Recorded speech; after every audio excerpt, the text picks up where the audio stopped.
Hello, everyone. Welcome to our podcast. My name is Anna, and I am so happy you are here with us today. This podcast is made for beginner English learners, and every episode is simple, fun, and useful. Today, we have a really exciting topic. We are going to talk about travel. Almost everyone loves travel, and talking about it is something you will do all the time in English. Whether you are planning a trip, talking to someone at a hotel, or just sharing your holiday stories, you need travel vocabulary and phrases. By the end of this episode, you will feel much more confident talking about travel in English. Let me introduce my wonderful co-host, Mark.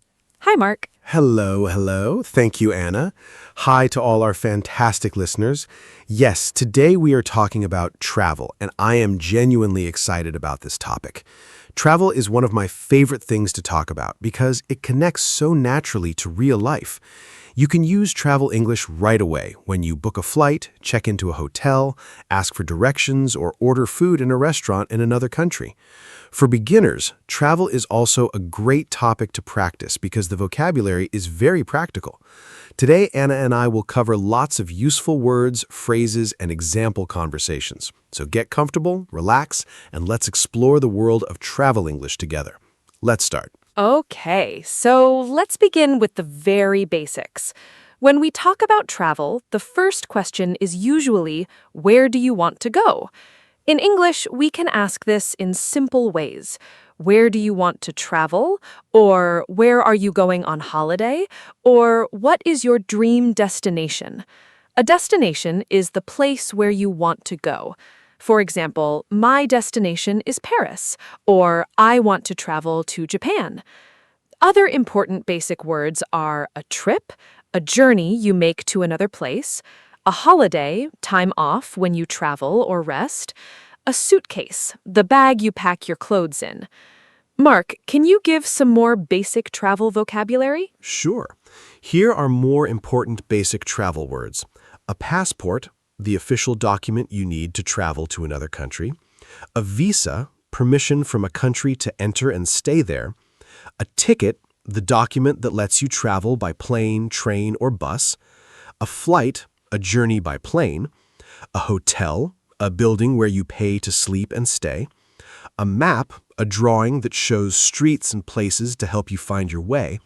A tourist, a person who visits a place on holiday. A souvenir, a small gift you buy to remember a place. These are all very common words you will hear when you travel. Learn them. Those are great words.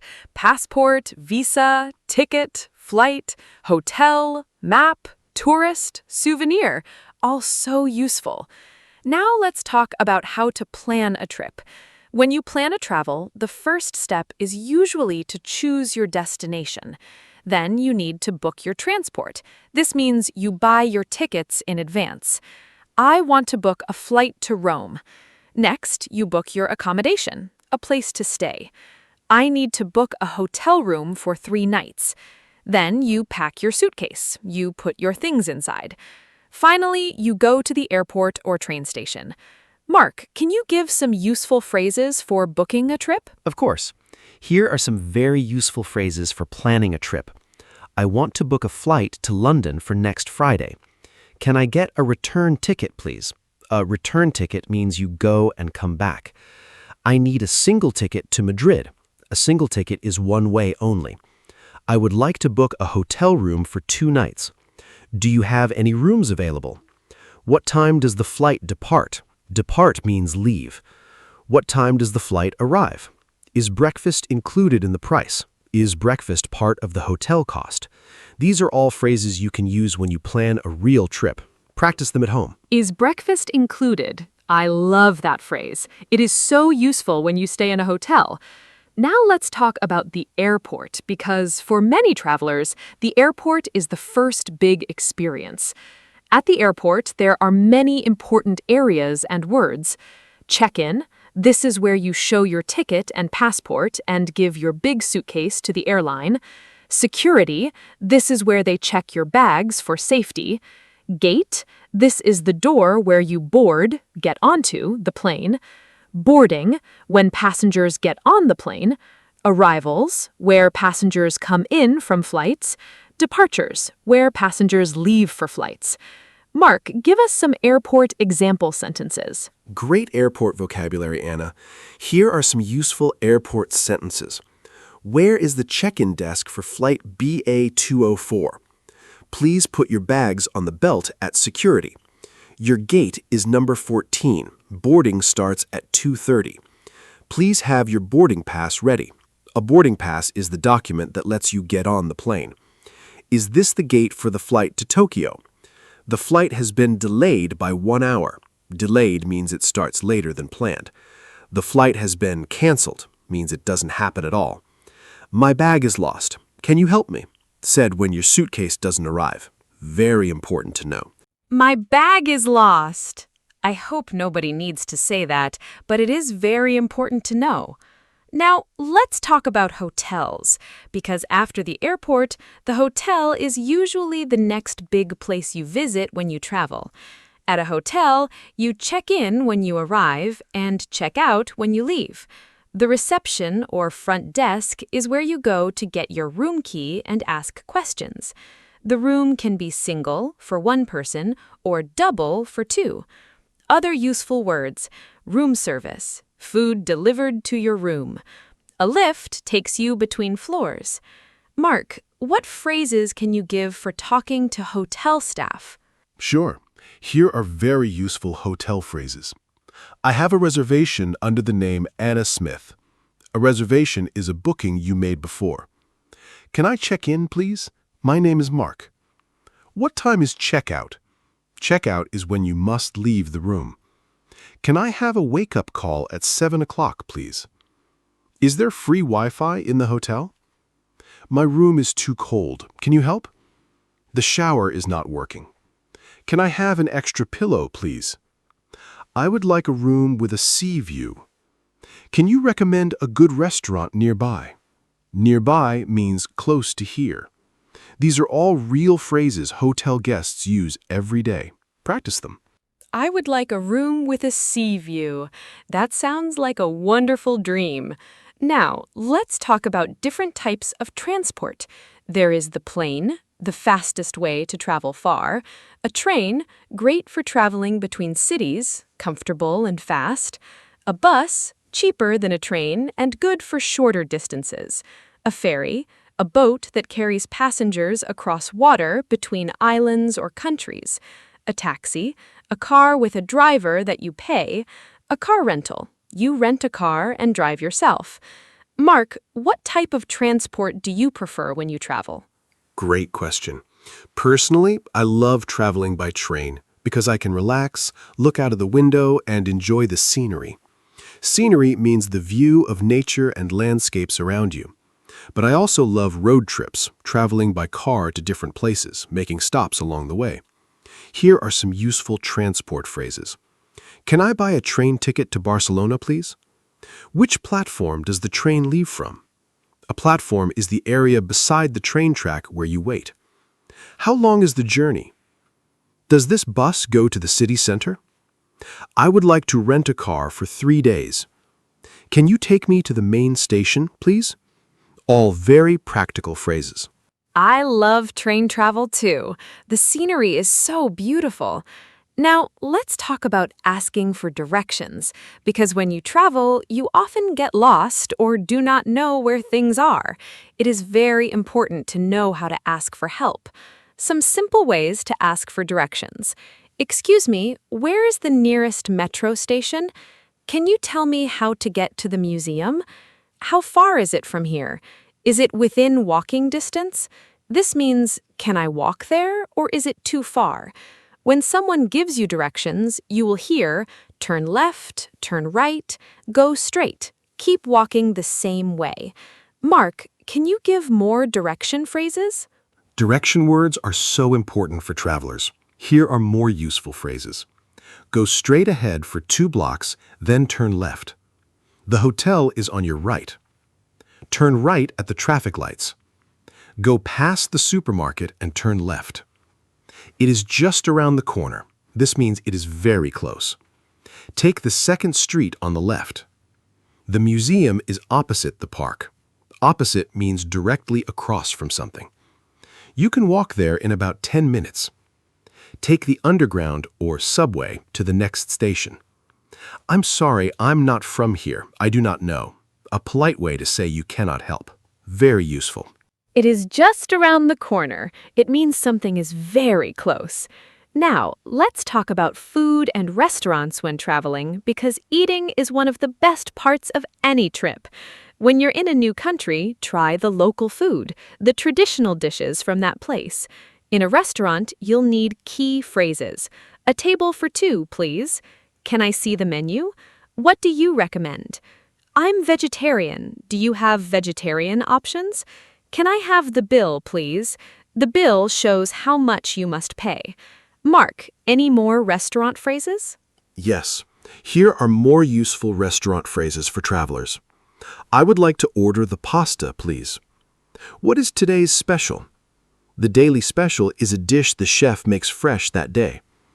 Is this dish spicy? Can I have some water, please? This is delicious, a great compliment for the chef or waiter. Could I have this without onions, please? Useful if you don't like something. Can I pay by card? Do you have a children's menu? We would like separate bills, please. Each person pays for their own food. A very important phrase. What is this dish made of? To find out the ingredients. Always ask if you have food allergies. What is this dish made of? A smart question if you have food allergies. Now let's talk about sightseeing, one of the most fun parts of travel. Sightseeing means visiting famous and interesting places.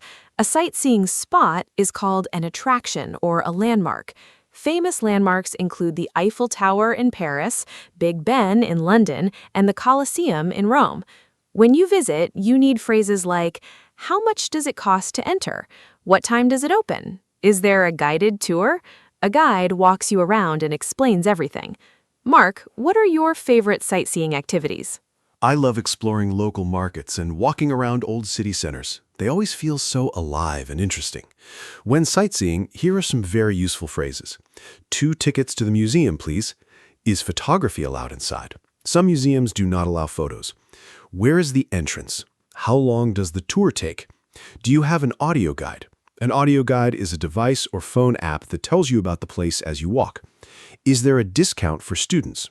Can I buy tickets online? What is the most popular attraction in this city? I would like to visit the Old Town, the historic, original part of a city. Very useful for any sightseeing trip.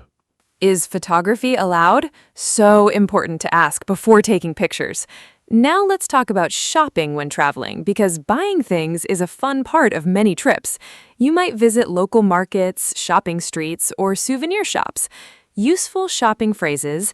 How much does this cost? Can I try this on to see if clothing fits? Do you have this in a larger size? This is too expensive. Do you have anything cheaper? I will take it when you decide to buy something. Can I pay in cash? Where can I find a pharmacy? Mark, more shopping phrases? More shopping phrases for travelers. Do you accept credit cards? Can I get a receipt, please? A receipt is a piece of paper that proves you paid. Is there a tax refund for tourists? Some countries give tourists money back on shopping tax. Do you have this in a different color? Can you gift wrap this? Is this a local product? Good when buying souvenirs. Where's the nearest shopping center? Do you have a sale on? A sale means lower prices. I'm just looking, thank you. A polite way to say you are not ready to buy. These phrases make shopping abroad very easy. I'm just looking, thank you. I use that phrase all the time. Now let's talk about money and payments when traveling, because when you travel, the money is often different. In Europe, many countries use the euro. In the United Kingdom, they use the pound. In Japan, the yen. You need to exchange money. Change your home currency for the local one. A currency exchange is the place to do this. Useful money phrases. What is the exchange rate today? Can I exchange euros for dollars? Is there an ATM nearby? An ATM gives you cash. Mark, more money phrases? Yes, money and banking are really important for travelers. Here are more useful phrases. I would like to withdraw some cash. To withdraw means to take money out. Can I use my debit card here? Is there a fee for using this ATM? My card is not working. Can you help? How much does this cost in euros? Do you take foreign currency? Some shops accept the money of other countries. I have traveler's checks. Traveler's checks are a safe way to carry money abroad. Can I get change for this note? A note is paper money. A very practical tip, always tell your bank before you travel so they do not block your card. Tell your bank before you travel. Such very practical advice. I forgot once and my card was blocked on the first day. Very stressful. Now let's talk about making conversation with local people, one of the best parts of travel. Simple conversation starters. Excuse me, do you speak English? I'm a tourist. Can you help me? I'm visiting from South Korea. This is my first time here. I love your city. What do you recommend? What is the best time of year to visit?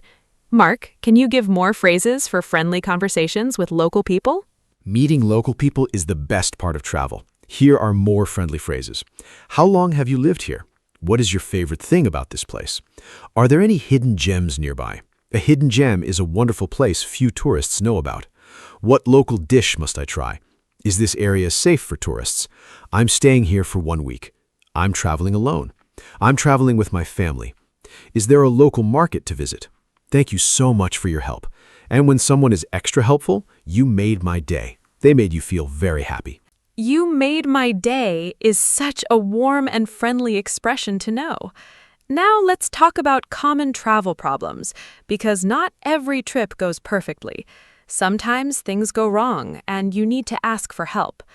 Common problems include a delayed or canceled flight, a lost bag, feeling sick, or losing your passport. Useful phrases for problems: I need help, please. I have lost my passport. I feel sick. Is there a doctor nearby? My bag did not arrive. I missed my train. What can I do? Where is the nearest hospital? I need to contact my embassy. Mark, can you give more problem-solving phrases? Problem phrases are so important. Here are more useful ones. I do not understand. Can you say that again more slowly? Can you write it down for me, please? Can you call a taxi for me? I am allergic to this medicine. Do you have something else? My phone battery is dead. Can I use your charger? I have lost my wallet. I need to make an emergency call. Is there a police station nearby? Can you help me find my hotel? Here is the address. I do not have travel insurance. Travel insurance helps you pay for problems on your trip. Can I use the phone? These phrases could help in a real emergency. Very important to know. Travel insurance and emergency phrases, so important. Now let's talk about accommodation, because there are so many different types of places you can stay when you travel. We already mentioned hotels, but there are other options too. A hostel, a cheaper place to stay, often with shared rooms. It is very popular with young travelers and backpackers. A backpacker travels with just a backpack and a small budget. A guest house, a small family-run place, often cheaper and more personal than a big hotel. An Airbnb, renting someone's home for your stay. A resort, a large hotel, often by the beach with activities included. Mark, what type of accommodation do you prefer? I love different types depending on the trip. For a relaxing holiday, I enjoy a resort by the sea. For a budget city trip, a guest house or Airbnb is perfect. You experience the local area more closely. Here are useful accommodation phrases. I would like to check in, please. Can I have a quiet room? Does the room have air conditioning? Is there a safe in the room? A safe is a locked box for your valuables. Can I leave my luggage here after checkout? Is parking available? Is the hotel near public transport? All very practical questions.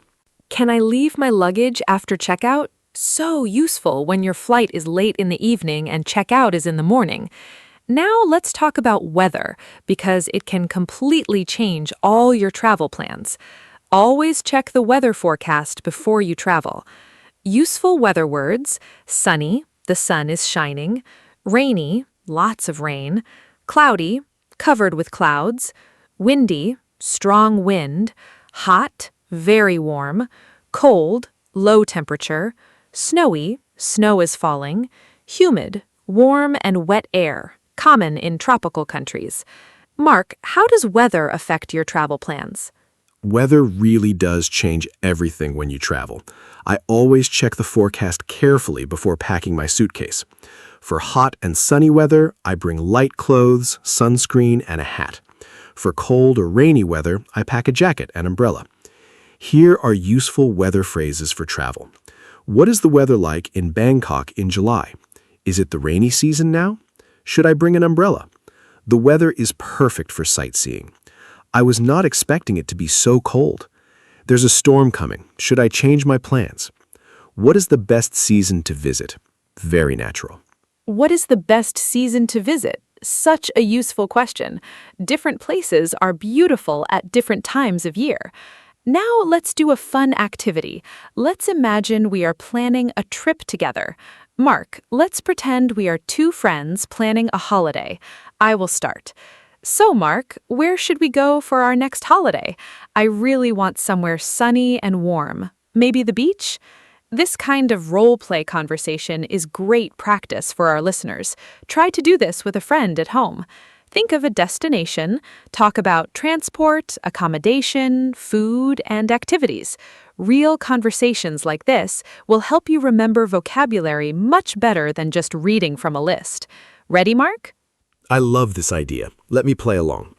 Great idea, Anna. How about Thailand? It's sunny, warm, and the beaches are beautiful. We can fly there directly from our city.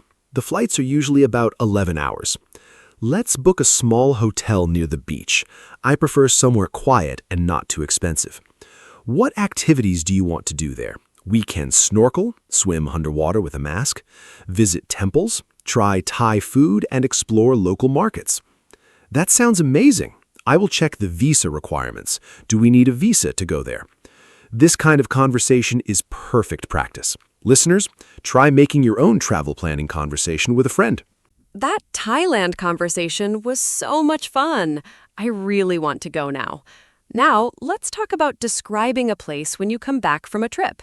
People always ask, "How was your holiday?" or "What was it like?" You need to describe places in English. Useful adjectives. Beautiful, very nice to look at.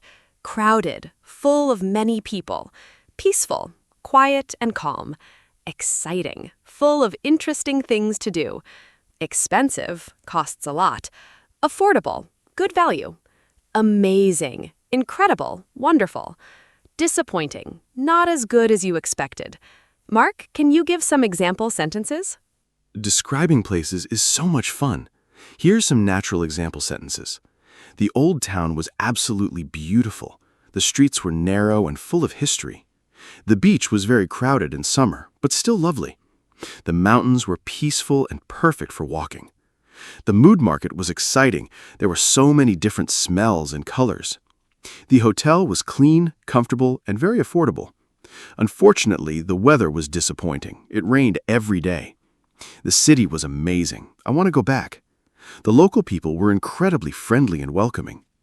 Notice the adjectives. They paint a picture for the listener. Describing places with feeling and detail makes your stories much more interesting to listen to. Those descriptions are absolutely wonderful. The streets were narrow and full of history. I can picture it perfectly. Now, let's learn some very useful travel expressions that English speakers use all the time. Hit the road. This means to start a journey. Live out of a suitcase. To travel so much you never stay in one place long. Off the beaten track. Going to places not popular with most tourists. Explore the world. To travel and discover new places. Jet lag. Feeling very tired after changing time zones. Mark, can you give examples using these travel expressions? I love those travel expressions. Here's some natural example sentences using them. We hit the road early in the morning to beat the traffic. She basically lives out of a suitcase because she travels so much. I prefer off-the-beaten-track destinations away from big crowds. My dream is to explore the world and visit every continent. I had terrible jet lag after flying from New York to Seoul. More great travel expressions. Go sightseeing, to visit tourist attractions. Pack light, bring very few things in your bag. All-inclusive, your holiday price includes food, drinks, and activities. These are all very natural phrases. Pack light. That is great advice for any traveler. I always bring too many things. Now, let's talk about traveling for different reasons. People travel for many different purposes, not just for holidays.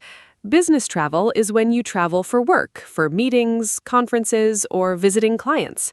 A conference is a large meeting where many professionals come together. Study abroad means going to another country to study at a school or university. This is very popular with students. Adventure travel is when you travel to do exciting physical activities like hiking, climbing, or whitewater rafting. Cultural travel is when you travel to learn about history, art, and traditions. Mark, have you done any of these? Yes, I have. I've done business travel, and I absolutely love it when I can combine it with exploring the city, too. I also went hiking in Nepal once. It was one of the most incredible experiences of my life. The mountains were breathtaking, so beautiful. Here are useful phrases for different types of travel. I am here on a business trip. I'm attending a conference. I'm studying here for 1 semester. I'm backpacking through Southeast Asia. I went on a hiking trip in the Alps. I'm on a cultural tour of Italy. All natural phrases for explaining why you are traveling. Breathtaking. What a great word. It means so beautiful, it takes your breath away. Now, I want to talk about a very modern topic, traveling with technology. Today, technology makes travel so much easier. You can use apps and websites to book flights, find hotels, get directions, and even translate languages. Some very useful travel apps include Google Maps for directions and finding places, Google Translate to translate words and signs in other languages, Booking.com or Airbnb for finding accommodation, TripAdvisor to read reviews of hotels and restaurants, a weather app to check the forecast, and your bank's app to check your balance. Mark, how do you use technology when you travel? Technology has completely changed how I travel. I use Google Maps constantly. I almost never get lost anymore. I also use translation apps a lot, especially in countries where I do not speak the language. They are amazing for reading menus, signs, and asking for help. Here are some useful technology phrases for travelers. Can you recommend a good travel app? What is the Wi-Fi password? Is there free Wi-Fi in the lobby? My phone has died. Where can I charge it? I need to buy a local SIM card. A SIM card gives local phone service. Does the hotel have a charging station? Can I connect to the Wi-Fi here? Technology really makes every trip smoother and safer. What is the Wi-Fi password? Honestly, one of the most important modern travel phrases. Now, let's do a short practice quiz for our listeners. I will ask a question, and Mark will answer using today's travel vocabulary. Listeners, please try to think of your own answer before Mark speaks. First question. You arrive at a hotel. What do you say to the receptionist? Think about the phrases we learned. I have a reservation, I would like to check in, and your name. Then ask about Wi-Fi and checkout time. Imagining real situations is one of the very best ways to improve your English. Great quiz, Anna. Okay, here is my answer. At the hotel reception, I would say, "Hello, I have a reservation under the name Mark Johnson." Then the receptionist asks for my passport and gives me my key. I then ask, "What time is checkout? Is breakfast included in the price? Is there free Wi-Fi in the room? Can you recommend a good restaurant for dinner nearby?" And when I go to my room, if there is a problem, I would say, "Excuse me, the air conditioning is not working." Or, "Can I have an extra towel, please?" These are all completely natural hotel conversations. Try saying these phrases out loud at home. Speaking practice builds confidence. Excellent hotel conversation, Mark. Now, let's do one more practice scenario. You are at a restaurant in Italy. You do not speak Italian. What do you say? Think about the phrases, do you speak English? Can I see the menu? What do you recommend? I am allergic to. This is a very real situation that many travelers face every day. English is the common language of international travel, not just the language of England or America, but the whole world. When people from different countries meet, they communicate in English. This is one of the most important reasons to learn English. Such a great point. English really is the international language of travel. Here's my restaurant answer. I walk in and say, "Hello, do you have a table for two?" The waiter shows us a table. "Thank you. Can we see the menu?" Then, "What do you recommend? What is the specialty here, the best dish?" If I do not know a word, "What is bruschetta? What is it made of?" When we are ready, "I will have the pasta, please." At the end, "Can we have the bill? Can I pay by card?" These phrases work in any restaurant anywhere in the world. Those phrases work anywhere. So true.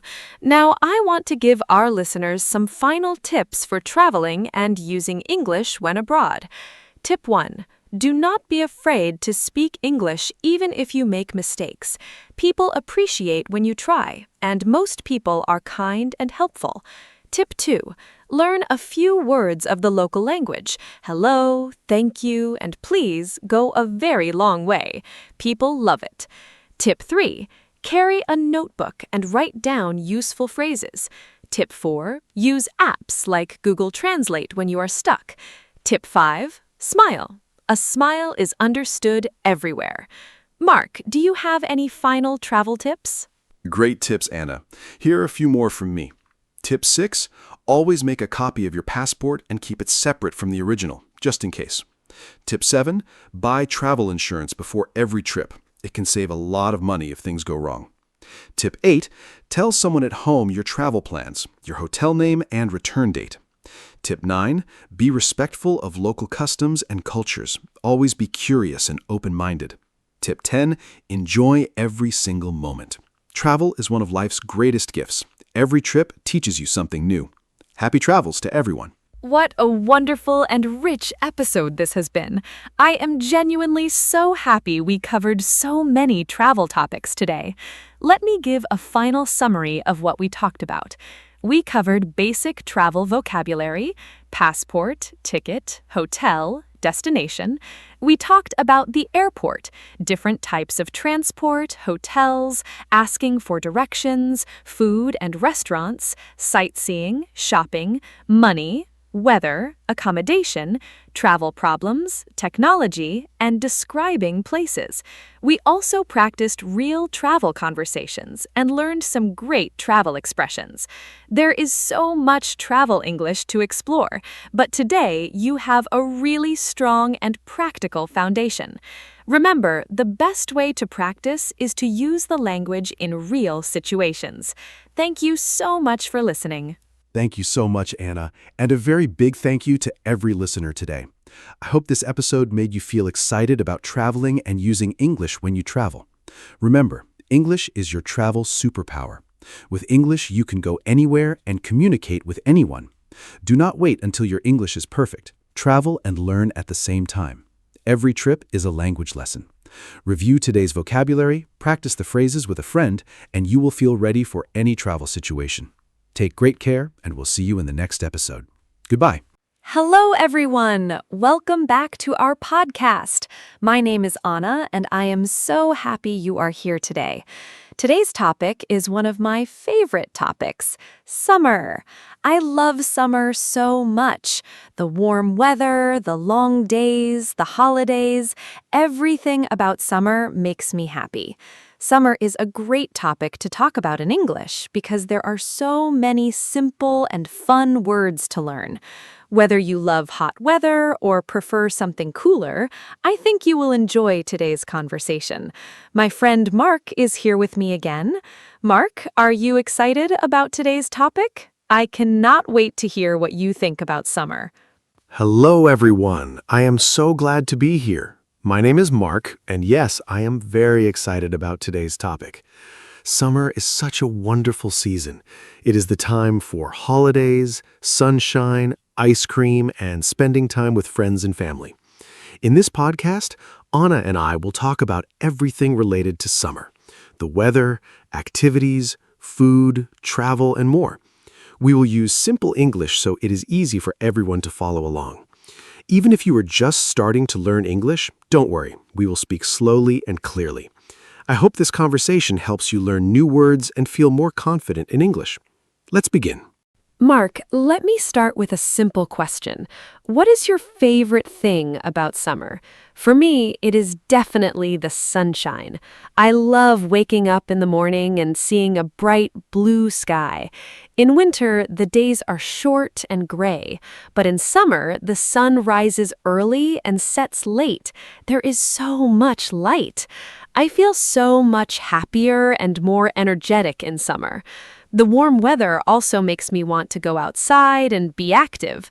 I love walking in the park, sitting in a cafe outside, or just reading a book in the garden.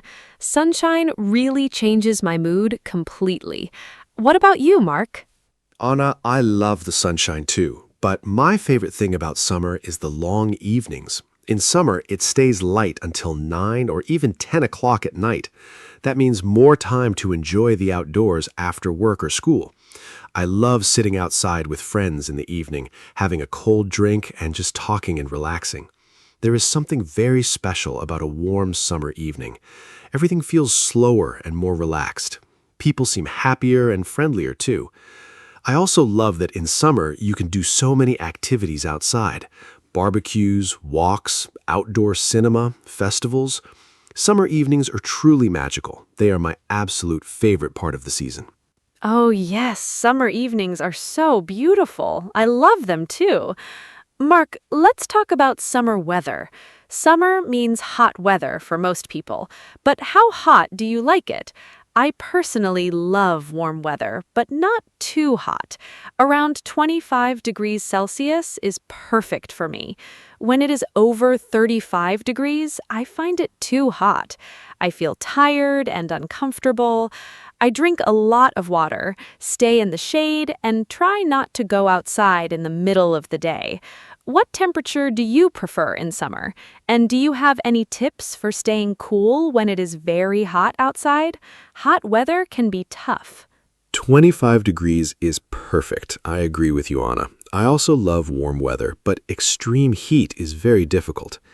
When it is very hot, I drink a lot of cold water, maybe 2 or 3 liters a day.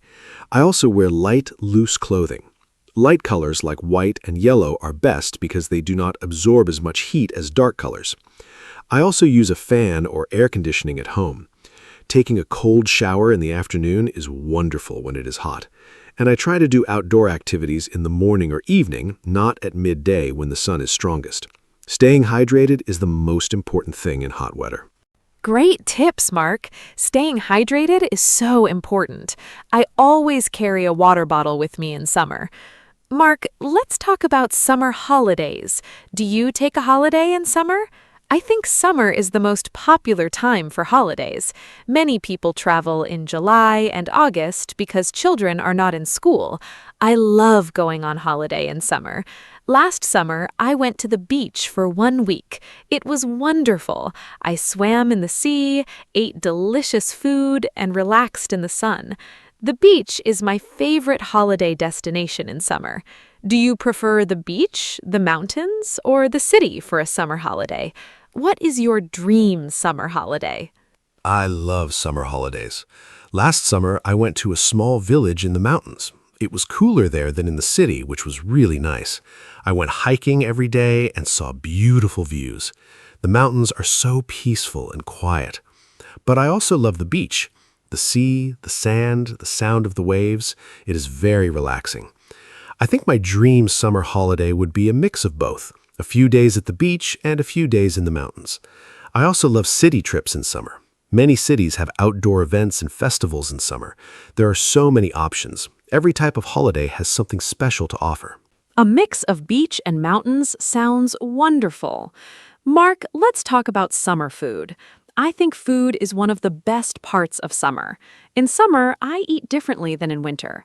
I eat more salads, fresh fruits, and cold foods. My favorite summer fruit is watermelon. It is so refreshing and sweet. I also love strawberries, cherries, and peaches. They are all at their best in summer. I also enjoy ice cream a lot in summer. There are so many flavors. My favorite is lemon ice cream. It tastes so fresh and cold. Do you have favorite summer foods? I think food is one of the best things about the warm season. Anna, I completely agree. Summer food is amazing. My absolute favorite summer food is a barbecue. I love cooking outside with friends. We grill chicken, vegetables, and corn on the cob. Everyone sits together, eats, and has fun. It is a very social kind of meal. I also love cold drinks in summer. Fresh lemonade, iced tea, and fruit smoothies. They are so refreshing on a hot day. And yes, ice cream is essential. My favorite flavor is chocolate, but I also love mango ice cream. Summer is also great for eating outside at restaurants and cafes. There's something special about eating good food in the warm sunshine with the people you love. A barbecue sounds so fun. I love those too. Mark, let's talk about summer activities. There are so many things you can do in summer that you cannot do in other seasons. I love swimming. In summer, I go to the swimming pool or the beach very often. Swimming is great exercise and it is also very fun. I also love cycling in summer. The weather is perfect for riding a bike along a nice path. And I love having picnics in the park. I take a blanket, some food, and my friends, and we sit outside for hours. It is so simple, but so enjoyable. What are your favorite summer activities? Do you prefer outdoor sports or something more relaxing? I love so many summer activities. I enjoy swimming too. It is the perfect way to cool down on a hot day. I also love playing beach volleyball. It is so energetic and fun. I also enjoy hiking in summer, as I mentioned before, but I also like more relaxing activities. I love reading a book outside in the shade of a tree. There's nothing better than a good book, a warm day, and a cold drink beside you. I also enjoy outdoor concerts and festivals in summer. Many cities have free outdoor music events in summer. Going to a summer festival with friends is one of my favorite summer memories. Summer is really the best season for fun. Outdoor concerts are so much fun. I love them too. Mark, I want to talk about the beach. The beach is maybe the most popular summer destination for many people. I love going to the beach. The sound of the sea is so calming. I love to swim, but I also love to just lie on the sand and relax. I always bring sunscreen to the beach. It is very important to protect your skin from the sun. I use SPF 50, especially in the middle of the day. Some people forget sunscreen and then they get sunburned. That is very painful and also bad for your skin. Do you always use sunscreen at the beach, Mark? Yes, sunscreen is absolutely essential. I always use it, especially at the beach. The sun at the beach is very strong. The reflection from the water and sand makes it even stronger. I use SPF 30 or 50, and I reapply it every 2 hours. I also wear a hat and sunglasses to protect my face and eyes. Staying in the shade during the midday hours from 12 to 3 in the afternoon is also a good idea. I love the beach, but I am always careful about the sun. Sunburn is very painful, and too much sun exposure is not healthy. Enjoy the beach, but always protect yourself. Good sun habits are very important for your health. Such good advice. Sun protection is so important. Mark, let's talk about summer clothes. I love summer fashion. In summer, I wear light dresses, shorts, sandals, and colorful tops. It is so nice not to wear heavy winter coats and boots. I feel free and comfortable in summer clothes. My favorite summer color is yellow. It feels so sunny and happy. I also love floral patterns in summer. Everything looks more cheerful and bright. I always carry a light cardigan in my bag because sometimes places like shops or restaurants have very strong air conditioning and it can get cold inside. What do you like to wear in summer, Mark? Do you have a favorite summer style? I love summer clothes too. In summer, I wear shorts, light t-shirts, and sandals. Everything is simple and comfortable. I prefer plain colors, white, light blue, and light gray. They feel cool and clean. I also always wear a cap or a hat outside to protect my head from the sun. I think the best thing about summer clothes is how easy they are.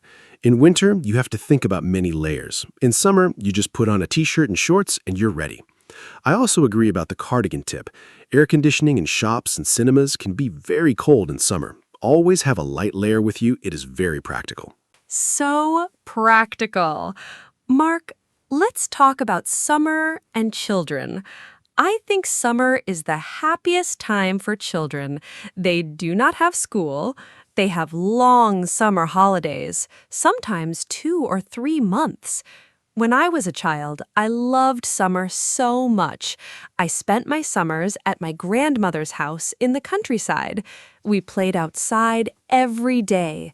We ran in the fields, picked berries, played in the river, and caught butterflies. Those are some of my best childhood memories. Summer felt endless and magical when I was young. Do you have good memories from your childhood summers, Mark? I think summer memories from childhood are very special and last forever. Oh, yes. My childhood summers were the best. I grew up near the sea, so every summer we went to the beach almost every day. My parents would pack lunch, and we would spend the whole day there, swimming, building sandcastles, playing in the waves. I also remember summer evenings playing football with the neighborhood kids until it was dark. Those were such simple but happy times. I also loved summer fairs and festivals in our town. There was always music, food stalls, and fun games. Childhood summers feel so free and carefree. Now, as an adult, I try to bring some of that same joy into my summers, spending time outside, relaxing, and enjoying simple pleasures. That sounds so beautiful, Mark. Childhood summers really are magical. Now, let's talk about something different: summer and health. Summer can be very good for your health, but it can also be challenging. The sunshine gives us vitamin D, which is important for our bones and our mood. People often feel happier in summer because of the sunlight. Exercise is also easier in summer because the weather is nice and you want to be outside. But summer can also bring problems: too much sun, dehydration, and heat exhaustion. I always try to be careful about these things. Do you think summer is generally a healthy season? What do you do to stay healthy in summer? Summer is a wonderful season for health when you are careful. The extra vitamin D from sunlight really does boost your mood and energy. I sleep better in summer too. The warmth makes me feel relaxed. I also exercise more in summer because I love being outside. I walk, swim, and cycle much more than in winter. But yes, the heat can be a risk. Drinking enough water is the #1 thing for summer health. I also eat lighter foods in summer, more salads and fruits, less heavy meals. And I try not to stay in the sun too long. Taking care of yourself in summer means you can enjoy everything the season has to offer without any problems. So well said. Mark, let me ask about summer and travel. Summer is the most popular travel season. Airports and trains are very busy in July and August. Hotels and holidays can also be more expensive in summer. Have you ever had any travel adventures or funny travel stories from summer? I remember one summer I missed my flight because of a traffic jam on the way to the airport. It was a terrible day. But then I got on the next flight and my holiday was wonderful. Travel does not always go perfectly, but those stories become funny memories later. Do you have any memorable summer travel stories? Good or bad ones are both welcome. Oh, I have a funny travel story. One summer, my friends and I drove to the coast for a camping trip. We were so excited. But when we arrived, we realized we forgot the tent at home. We had all our sleeping bags and food, but no tent. We had to sleep in the car that first night. It was very uncomfortable, but we laughed so much about it. The next day, we bought a cheap tent from a local shop, and the rest of the holiday was perfect. Now that story is one of our favorite memories to tell. Travel surprises and mistakes make the best stories. The most important thing is to stay positive and laugh about the unexpected things. That story is so funny.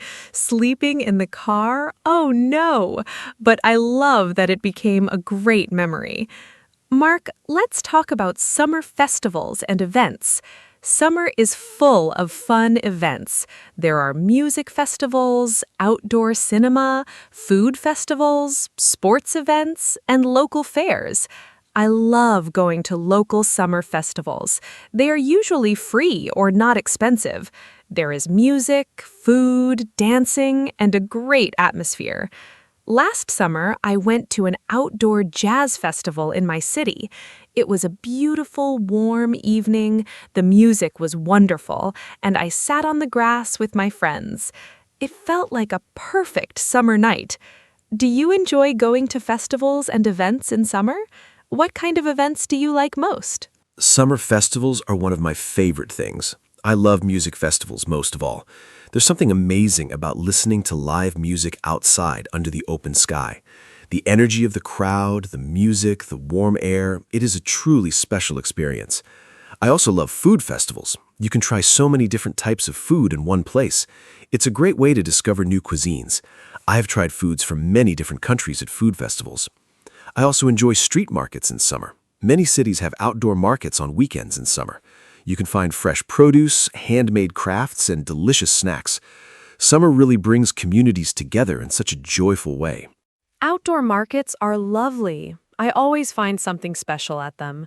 Mark, let's talk about gardening in summer. Do you like gardening? I think summer is the best time for gardens. Everything is green and in bloom, flowers, vegetables, fruit trees. Everything looks so beautiful. I have a small balcony garden. In summer, I grow tomatoes, herbs, and flowers on my balcony. I love watering my plants in the morning with a cup of coffee. It is so peaceful. And eating tomatoes from my own balcony is so satisfying. There is something special about growing your own food. It tastes better when you grow it yourself. Do you do any gardening in summer, or do you just enjoy other people's gardens? I love gardens, but I am not very good at growing plants. I have tried a few times, and usually the plants do not survive very long. I think I forget to water them regularly. But I admire people who are good at gardening. My parents have a beautiful garden with roses, lavender, and vegetable beds. When I visit them in summer, I love sitting in their garden. The smell of flowers in a summer garden is just wonderful. I also love visiting botanical gardens and parks in summer. Seeing all the different flowers and plants in full bloom is so beautiful. Maybe one day I will learn to be a better gardener. For now, I will enjoy other people's gardens. That is very honest, Mark. Gardens are beautiful to enjoy even if you do not grow plants yourself. Mark, let's talk about summer and learning English. Many people use summer as a time to study or improve their English. Maybe they travel to an English-speaking country, or they take a summer English course. I think summer is actually a great time to practice English because there are so many fun ways to do it. You can watch English movies, listen to English podcasts like this one, read easy books in English, or talk to tourists in English. What do you think is the best way to practice English in summer?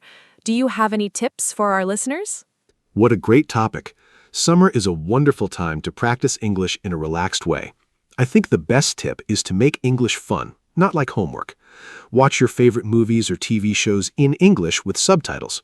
Read simple books or short stories in English. Listen to English songs and try to understand the words. If you travel somewhere where English is spoken, try to speak with local people. Even just saying hello and thank you is great practice. You can also keep a simple summer diary in English.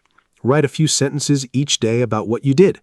It does not need to be perfect. The important thing is to practice every day, even for just 10 or 15 minutes. I love the diary idea. Writing in English every day is such good practice, and summer gives you so many things to write about. Mark, let's talk about something I find really interesting, how different countries celebrate summer. In some countries, summer means going to the beach every weekend. In other countries, it means mountain holidays. In Scandinavia, people celebrate midsummer with big outdoor parties. In some countries, summer is the rainy season, not hot and sunny. Not everyone experiences summer the same way. I think it is fascinating how the same season can be so different depending on where you live. Do you know about any interesting summer traditions from other countries that you find interesting or surprising? That is such an interesting point. Summer really is different around the world. In Japan, there are beautiful summer festivals called Matsuri with fireworks and traditional dances. People wear colorful, traditional clothing and celebrate outdoors. In Sweden, the Midsummer Festival is one of the most important celebrations of the year. People dance, sing, and eat traditional food around a decorated pole. In Brazil, summer is in December and January, which is very different for people from the Northern Hemisphere. In some tropical countries, summer brings monsoon rains, not sunshine. Learning about how different cultures experience and celebrate summer is a wonderful way to learn about the world. Every tradition is unique and fascinating. The Japanese summer festivals with fireworks sound absolutely magical. I would love to experience that one day. Mark, let's talk about summer and sleep. I find it harder to sleep in summer. The nights are shorter and it stays light outside for a long time. My bedroom also gets very warm, and I do not sleep well when I'm hot. I use a fan at night, and I open the window to let in cool air. I also use light cotton sheets instead of heavy blankets, but still, some summer nights are very uncomfortable. Do you sleep well in summer? Do you have any tips for sleeping better when it is hot? I think many people have this problem in summer. Oh, I definitely have this problem too. Sleeping in summer heat can be really difficult. My best tip is to close the curtains during the day to keep the room cool. This makes a big difference. Also, take a cool shower before bed. Not very cold, just refreshing. Your body temperature will go down and you will feel more comfortable. Wear light pajamas or sleep in just a light sheet. You can also put a cold, wet cloth on your forehead or wrists to cool down quickly. Drinking a glass of cold water before bed also helps. And yes, a fan is very useful. Point it towards the window to push hot air out and pull cooler air in. These tips really do work. Those tips are so useful. I will try the curtains one. I think my room gets very hot because I leave the curtains open all day. Mark, let's talk about summer and exercise. I think many people exercise more in summer because the weather is nice. But exercising in the heat can also be dangerous. It is important to exercise at the right time of day. I like to go for my walks and runs in the early morning before it gets too hot. The air is fresh, the streets are quiet, and the temperature is comfortable. By midday, it is too hot to run outside. What kind of exercise do you do in summer, and when do you prefer to exercise during the summer months? Early morning exercise is perfect in summer. I also prefer to exercise in the morning, usually around 7 or 8 o'clock. It is cool and pleasant then. I go for a run along the river near my home. It is beautiful in the morning. The light is soft and there are not many people around. I also swim a lot in summer. Swimming is one of the best summer exercises because it keeps you cool while you're working out. In the evenings, I sometimes go for a long walk or cycle ride when the temperature goes down again. I always bring water when I exercise outside in summer. Exercising in the heat without water is very dangerous. Safety is always the first priority. Swimming really is the perfect summer exercise. Mark, I want to ask about something a little different now. What is your least favorite thing about summer? Every season has some downsides. For me, it is insects. In summer, there are mosquitoes, flies, and other bugs. I hate mosquitoes. They bite me every night, and I always wake up with itchy red spots. I use mosquito spray and a special plug-in device in my bedroom, but some still get through. It is very annoying. I also do not enjoy the crowds in summer. Popular beaches and tourist places get very crowded and noisy in summer. I prefer quieter, less busy places. What about you? What do you like least about summer? Anna, mosquitoes are definitely my least favorite part of summer too. They're so annoying. I also use spray and try to cover my arms in the evenings when they are most active. My other least favorite thing about summer is the traffic and crowds. Highways and airports are so busy in summer. Everything is more expensive. Hotels, flights, restaurants, popular tourist spots are packed with people. Sometimes it's hard to relax and enjoy yourself when everywhere is so crowded. I also sometimes miss the coziness of autumn and winter. Hot drinks, warm blankets, and quiet evenings inside also have a special charm.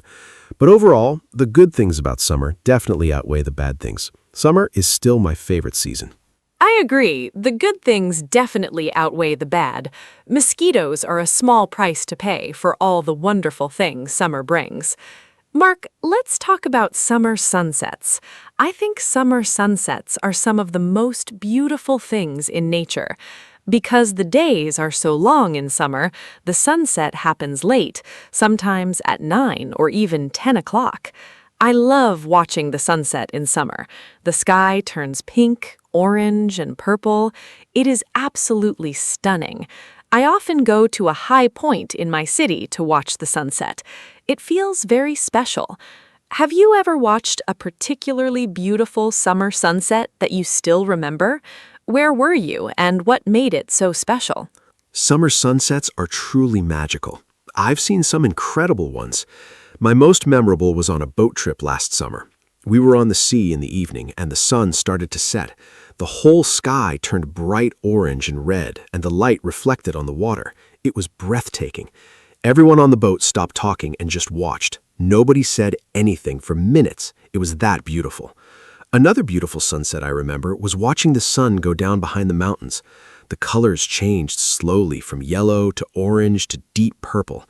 Nature is truly the best artist.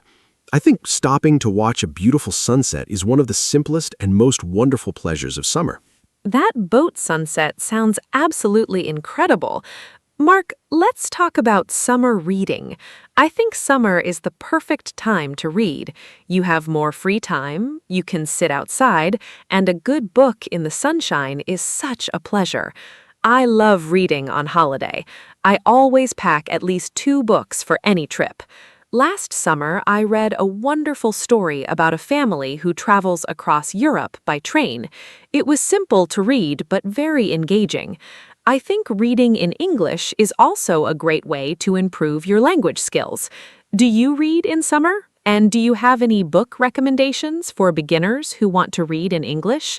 Easy, enjoyable books are the best place to start. I love reading in summer. I agree, it is the perfect season for books. For beginners who want to read in English, I recommend short stories and simple novels. Books by Roald Dahl are wonderful for beginners. The language is clear and the stories are very entertaining. The Diary of a Wimpy Kid series is also easy and very funny. For something more relaxing, try travel books or simple romance stories.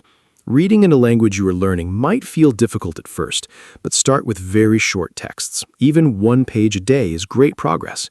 Use a dictionary for new words and try to enjoy the story, not just translate every word. Reading should be enjoyable, not stressful. Roald Dahl is a great recommendation. His stories are so imaginative and fun. Mark, let's talk about summer and friendship. I think summer is a time when friendships feel especially strong. You spend more time with people outside.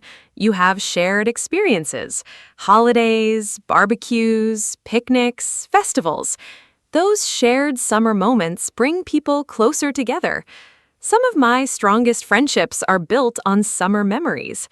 I have a group of friends who I met on a summer language course many years ago. We are still very close today. Summer seems to create a special atmosphere where people connect more easily. Do you think summer is a good time for building friendships? Do you have any special summer friendships or memories with friends? Absolutely. Summer is wonderful for friendships. When the weather is good, people naturally want to be outside and social. You meet neighbors, join community events, and talk to strangers more easily. I think the relaxed atmosphere of summer makes people more open and friendly. Some of my best friendships started in summer, at camps, on holidays, or at outdoor events. I also think summer is a great time to reconnect with old friends you do not see very often during the busy winter months. A simple phone call to invite someone for a walk or a barbecue can restart a friendship. Summer gives you natural reasons to reach out and spend time with people you care about. It's a social season. So beautifully said, Mark. Summer really is a social season. It connects people in such a natural way. Mark, we are getting close to the end of our conversation today. I want to ask you one final big question before we wrap up. If you could design your perfect summer day from morning to night, what would it look like? Where would you be? Who would you be with? And what would you do? I think this is a fun and creative question. It also helps our listeners practice thinking and talking about daily activities in English. I will tell you my perfect summer day after you share yours. I already have it planned in my head, and I cannot wait to share it. Oh, I love this question. My perfect summer day would start with an early morning run along the coast while the air is still cool and fresh. Then a big breakfast outside, fresh bread, fruit, eggs, and a good coffee. After breakfast, I would go to the beach with my closest friends.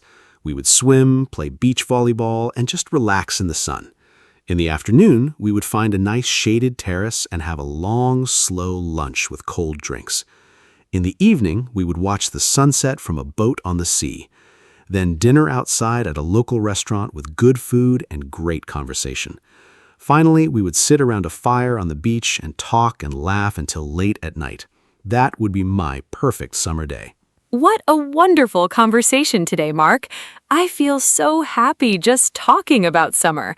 We talked about so many great things: the weather, food, holidays, activities, travel, fitness, sleep, sunsets, reading, friendships, and so much more. I hope our listeners learned some new English words and phrases today, and I hope this conversation made you feel excited about summer, or maybe a little nostalgic if summer is not here yet. Remember, the best way to improve your English is to listen, speak, and enjoy the language. Thank you so much to everyone who listened today.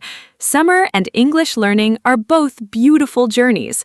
Enjoy both of them to the fullest. Thank you, Anna. This was such a joyful conversation. And thank you to all our wonderful listeners for spending time with us today. Summer really is a special season, full of warmth, light, and happy memories. I hope our conversation gave you some ideas for things to do this summer and some useful English vocabulary to talk about summer with your friends. If you want to improve your English, use summer as your teacher. Go outside, experience new things, and try to describe them in English. Keep a summer journal, listen to English podcasts, and speak as much as you can. Learning English can be just as fun and warm as a beautiful summer day. Until next time, enjoy the sunshine, stay happy, and we will see you soon. Goodbye. Hello, everyone. Welcome to our podcast. My name is Anna. Today, we have a very fun topic. We are going to talk about the gym. I think many people want to go to the gym, but they don't know where to start. I am not an expert, but I love going to the gym. I started not very long ago, and I learned many things. Today, my friend Mark is here with me. He also goes to the gym. We will talk about our experiences. I hope this is helpful for you. So, let's start. Mark, are you ready?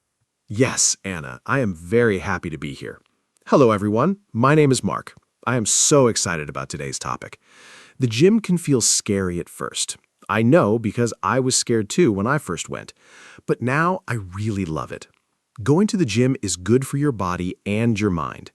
In this podcast, Anna and I will talk about simple things like what to bring, what to do, and how to feel comfortable. We want to help beginners like you. So please listen and enjoy. Let's have a great conversation today. Mark, let me ask you a simple question first. When did you start going to the gym? I started about 1 year ago. Before that, I never went. I was a little afraid. I thought the gym was only for strong people. But one day, my friend invited me, and I went. It was a good experience. I felt tired after, but also happy. Now I go 3 times a week. I think starting is the hardest part. Once you start, it gets easier. Did you feel the same way when you first started? Yes, Anna, I totally understand that feeling. I started going to the gym about 2 years ago. My first day was very difficult. I did not know how to use the machines. I was also shy because there were many people. But after 2 or 3 visits, I started to feel more comfortable. I also asked a trainer for help. That was a very good idea. The trainer showed me the right way to do the exercises. I think beginners should always ask for help. It is not embarrassing. Everyone was a beginner at some point. The gym is a friendly place when you give it a chance. That is so true. I remember my first week. I did not know what to do either. I just walked on the treadmill for 20 minutes. That was my whole workout. I laughed about it later, but it was okay because I went. The important thing is to go. You don't need to do many exercises at first, just move your body. I also watched some videos online before going. They helped me understand basic exercises. Mark, what did you do in your first week? Did you try many machines or did you start slow? I think everyone starts differently, and that is fine. Anna, I started very slow too. In my first week, I only did simple things. I walked on the treadmill and I used light weights. I did not try to do too much. I think beginners often make a mistake. They try to do everything on the first day. Then they feel very tired and sore and they don't want to go back. It is better to start small. Do a little each time, then slowly add more. Your body needs time to get used to the gym. I always tell my friends, go slowly, but go regularly. That is the best advice for a beginner. I love that advice, Mark. Go slowly, but go regularly. Yes. I also think it helps to have a plan. When I first started, I went to the gym, but I had no plan. I just walked around and looked at the machines. I did not know what to do. Then I asked for help from the gym staff. They gave me a simple beginner plan. It had 3 exercises for each visit. That was perfect for me. Having a plan made me feel more confident. I knew what to do when I came in. Mark, do you think beginners need a plan, or is it okay to just go without one? A plan is very helpful. I think beginners should have at least a simple plan. It does not need to be complicated. For example, warm up for 5 minutes, do 3 exercises, then cool down. That is enough at the start. Without a plan, you can feel confused and waste time. Also, a plan helps you see progress. You can write down what you do each day, then you can see that you are getting better. That feels really good. Many gyms offer free sessions with a trainer when you join. Beginners should use that opportunity. The trainer can make a simple plan just for you. Oh yes, free trainer sessions are so valuable. I used mine when I joined my gym. The trainer was very kind. She showed me 5 basic exercises. She also taught me how to breathe correctly during exercise. I did not know that breathing was so important. If you breathe wrong, you get tired faster. The trainer also showed me how to use the machines safely. Safety is very important in the gym. If you use the machines in the wrong way, you can hurt yourself. Mark, did your gym offer free trainer sessions too, or did you pay for help from a trainer? My gym also offered one free session with a trainer when I joined. I used it on my second visit. The trainer was great. He was patient and friendly. He explained everything clearly. He also told me not to lift heavy weights at the beginning. Many beginners try to lift very heavy weights to look strong, but that is dangerous. You can hurt your back or your shoulders. It is better to use light weights and do the exercise correctly. Form is more important than weight. After a few months, you can slowly increase the weight, but always focus on doing the exercise in the right way first. Form is so important. I learned that lesson too. One time I tried to use a heavier weight and my back hurt for 2 days. After that, I went back to lighter weights. I learned my lesson. Speaking of safety, I think it is also important to warm up before exercise. A warm-up prepares your body. It helps your muscles get ready. A simple warm-up can be 5 minutes of walking or light stretching. Do you always warm up before your workout, Mark? I try to, but sometimes when I am in a hurry, I skip it. And I usually feel it later. My muscles are more sore when I skip the warm-up. Yes, Anna, warming up is very important, and I always try to do it. When I skip the warm-up, I can feel the difference. My muscles feel tight and uncomfortable. A good warm-up gets your heart beating faster and your blood moving. It also helps prevent injury. I usually walk on the treadmill for 5 minutes, then do some light stretching. That takes about 10 minutes total. It is not long, but it makes a big difference. I also do a cool down at the end of my workout. That is also important. Cooling down helps your heart rate go back to normal slowly and reduces soreness the next day. Yes, the cool down is something I also do now. I stretch for about 5 to 10 minutes at the end of my workout. It feels really good after all that exercise. My body relaxes and I feel calm. Mark, let's talk about gym clothes now. I think many beginners wonder what to wear. When I first went, I just wore regular clothes, but I quickly learned that gym clothes are much more comfortable. I bought some good sports shoes and leggings. It made a big difference. I felt more comfortable moving and doing exercises. What do you think beginners should wear to the gym? Good question, Anna. Gym clothes are really important. You don't need to buy expensive clothes, but you need comfortable ones.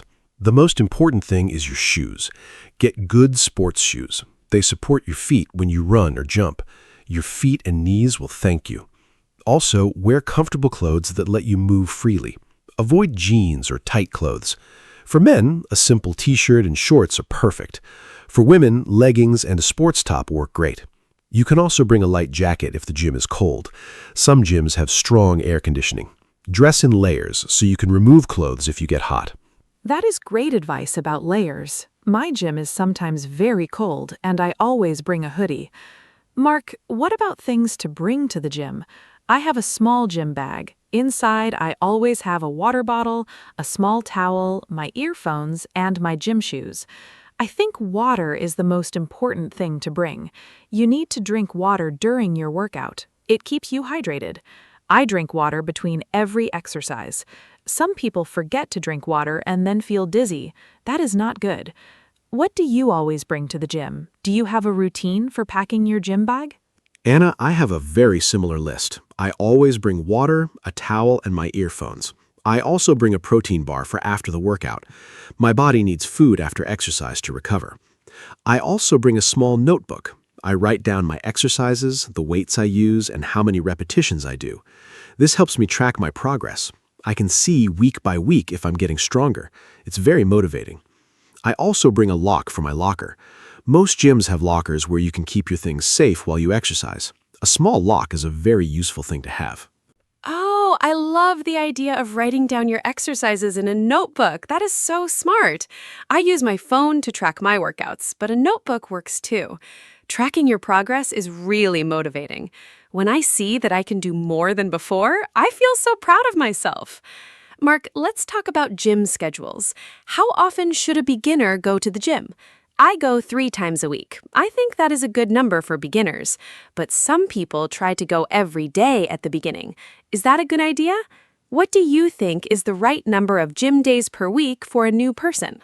3 times a week is perfect for beginners. I agree with you, Anna. Going every day is too much at the start. Your muscles need time to rest and grow. When you exercise, your muscles get small tears. Then, during rest, they repair and become stronger.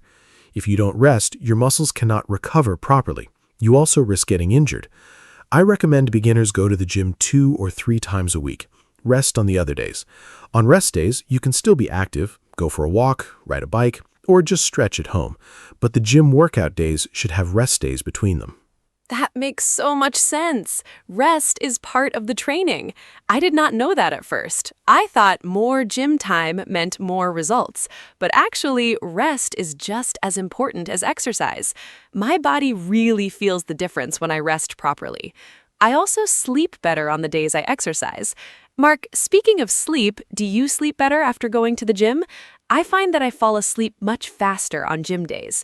Exercise makes me feel physically tired but mentally relaxed. It is a wonderful feeling. Do you have any other lifestyle tips for beginners who are just starting their gym journey? Yes, sleep is so important. I also sleep much better on gym days. Exercise and good sleep go together very well. For lifestyle tips, drink a lot of water every day, not just at the gym. Eat healthy food. You don't need a very strict diet, but try to eat vegetables, fruits, and protein. Protein helps your muscles recover. Chicken, eggs, and beans are good sources of protein. Also, try to reduce junk food and sugary drinks. Small changes in your diet make a big difference over time. And remember, the gym is just one part of a healthy lifestyle. Sleep, food, and rest all matter too. Food is such an important topic. I changed my eating habits a little when I started going to the gym. I now eat more protein and fewer sweets. I also drink more water. I used to drink only 1 glass of water a day. Now I drink about 8 glasses. My skin looks better and I have more energy. Mark, let's talk about motivation. Some days I really don't want to go to the gym. I feel lazy or tired. I think many beginners feel this way. How do you stay motivated? What do you do on days when you don't feel like exercising? This is something many people struggle with. Motivation is a big challenge for everyone, even for experienced gym goers. On days when I don't want to go, I remind myself how good I feel after the workout. During the workout, I might feel tired, but after, I always feel happy and proud. I also have a gym friend. We go together twice a week. Having a gym buddy is a great motivation. You don't want to let your friend down. Another tip, put your gym clothes on. Once I am dressed in my workout clothes, I almost always go. It sounds silly, but it really works. Also, set small goals. When you reach a goal, celebrate it. A gym buddy is a wonderful idea. I also have a friend who goes with me sometimes. It is much more fun to exercise with someone. We talk between sets and encourage each other. The time goes faster, too. Mark, what about music? I cannot go to the gym without my earphones. Music makes everything better. I make a special playlist for the gym. Fast, energetic songs help me push harder. I think music really affects how hard you exercise. When a good song plays, I feel like I can do more. Do you listen to music at the gym, or do you prefer silence or podcasts? What kind of music do you like when you exercise? Music is essential for me at the gym. I cannot imagine working out without it. I love listening to upbeat, fast music during exercise. It gives me energy and makes me feel strong. I have a special gym playlist with about 30 songs. I update it every month with new songs so it stays exciting. Some people listen to podcasts or audiobooks at the gym. I tried that once, but I prefer music for high-energy workouts. For slower workouts like stretching or walking, podcasts are nice. The most important thing is to listen to whatever makes you feel good and motivated. Music is a powerful tool for exercise. I totally agree. Music changes everything. Okay, Mark, let's talk about different types of exercise. At the gym, there are so many options. There is cardio, like running on the treadmill, cycling, and the elliptical machine. Then there is weight training, like lifting dumbbells and using weight machines. There's also group classes like yoga, Zumba, and spinning. It can be confusing for a beginner. I started with cardio because it felt familiar. Walking and running, I knew how to do those things. I felt comfortable there. What do you recommend for beginners? Should they start with cardio or weights? What is your opinion? That is a great question. I think beginners should do a mix of both cardio and weights. Cardio is good for your heart and burns calories. Weights are good for building muscle and making your body stronger. You don't need to choose just one. A simple beginner program might be 10 minutes of cardio to warm up, then some basic weight exercises, then 10 minutes of cardio or stretching at the end. This is a good balanced workout. Group classes are also great for beginners. The instructor leads the class, so you just follow along. Classes like yoga or beginner aerobics are perfect for people who don't know what to do on their own. Group classes changed everything for me.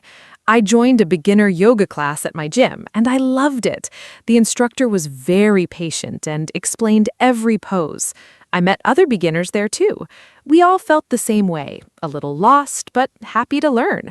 After a few classes, I felt much more confident in the gym overall. I also tried a Zumba class. It was like dancing. So much fun. I did not even feel like I was exercising. I was just dancing and laughing. I think group classes are a wonderful option for people who feel shy or confused about the gym. They make exercise feel social and fun. Zumba sounds like so much fun. I have not tried it yet, but maybe I should. I did try a spinning class once. Spinning is cycling on a stationary bike, but in a group with loud music. It was very intense. I was exhausted after, but I felt amazing. The energy in the room was incredible. Everyone was pushing together. I think group classes create a special atmosphere that is hard to find when you exercise alone. Anna, do you go to group classes every week, or do you also do your own individual workouts? I think a combination is the best approach for most people, especially beginners. I do both. I go to a yoga class once a week, and then I do my own workout 2 more times a week. I think that is a nice balance. The class gives me structure and social energy, and my individual workouts let me focus on my own goals. Mark, let's talk about gym equipment. There are so many machines in the gym. It can look very scary to a beginner. I remember walking in and seeing all the big machines and thinking, I have no idea what to do. Which machines do you think are the best for beginners? Are there any machines that beginners should avoid at first? Yes, the gym can look very overwhelming at first. There are so many machines and weights. For beginners, I recommend starting with the simpler machines. The treadmill and stationary bike are great starting points. Everyone knows how to walk and cycle. The cable machine and the leg press machine are also good for beginners because they guide your movement. Free weights like dumbbells are great too, but start very light.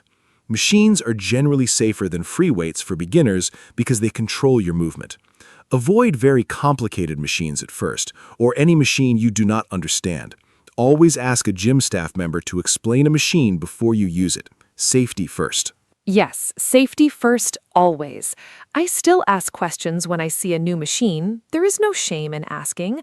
The gym staff are there to help. Mark, I want to talk about something that many beginners worry about, feeling embarrassed at the gym. I know I felt very self-conscious when I first started. I thought everyone was looking at me and judging me. But was that true? No. People at the gym are focused on their own workouts. They are not watching you. Have you ever felt self-conscious at the gym?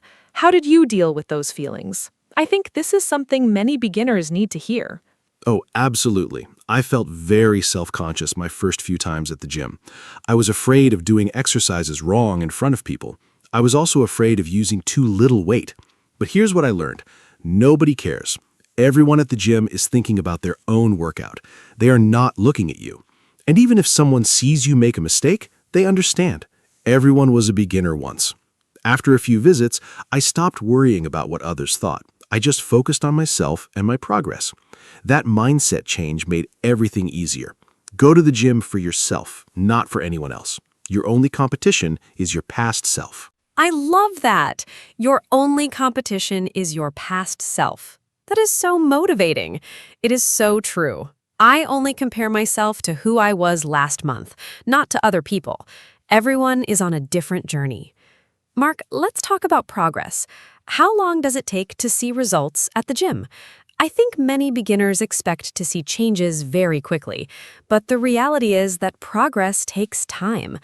I started noticing small changes after about 1 month. My clothes felt a little different, I had more energy, but big changes took longer, maybe 3 months. What was your experience? When did you first notice real progress? Progress is a slow and steady process. I started noticing small changes after about 6 weeks. My arms felt slightly stronger and I had more energy during the day. But visible changes in my body took about 3 months of consistent gym visits. I think beginners need to be patient. Social media shows people with amazing bodies and it looks like they got there quickly, but that is not real. Real, healthy progress takes many months. The key word is consistent. Go regularly, eat well, sleep well, and be patient. The results will come. Also, remember that feeling stronger and having more energy are results too, even before you see big physical changes. Consistency is the key. I could not agree more. Going regularly, even when you don't feel like it, that is what makes the difference. Mark, what about gym etiquette? There are some unwritten rules at the gym. As a beginner, I did not know these rules at first. For example, you should wipe down the equipment after you use it. You should not leave weights on the floor. You should not talk loudly on your phone. These are small things, but they matter. Did you know about gym etiquette when you first started, or did you learn the rules as you went? Are there any important rules you think beginners should know? Gym etiquette is very important. I learned most rules by watching other people. The main rules are always wipe the machine or mat after you use it. Put weights back in the right place when you finish. Do not occupy a machine when you are not using it. And don't give people unsolicited advice. If someone is exercising, do not interrupt them unless it is urgent. Also, be mindful of personal space. Give people room to exercise comfortably. Be friendly, but respect that some people want to focus and be quiet. Following these simple rules makes the gym a pleasant place for everyone. Beginners who follow gym etiquette are always appreciated by other gym members. Those are such important rules. I'm glad you mentioned not giving unsolicited advice. I have seen that happen, and it makes people uncomfortable. Mark, I want to ask about setting goals. When you first joined the gym, what was your goal? I think having a clear goal helps you stay focused. My first goal was simple: go to the gym at least twice a week for 1 month. I did not think about losing weight or getting strong yet. Just going regularly was my goal. After 1 month, I felt so proud that I had achieved it. Then I made a new goal. Small goals are the best way to start. What was your first gym goal? My first goal was also very simple. I wanted to go to the gym 8 times in 1 month. That's twice a week.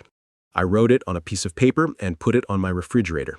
Every time I went to the gym, I put a check mark. Seeing those check marks was very motivating. When I reached 8, I celebrated with a small treat. Setting and reaching goals, even small ones, builds confidence. After my first month, I set a new goal: to do 10 push-ups without stopping. It took me 6 weeks, but I did it. That feeling was wonderful.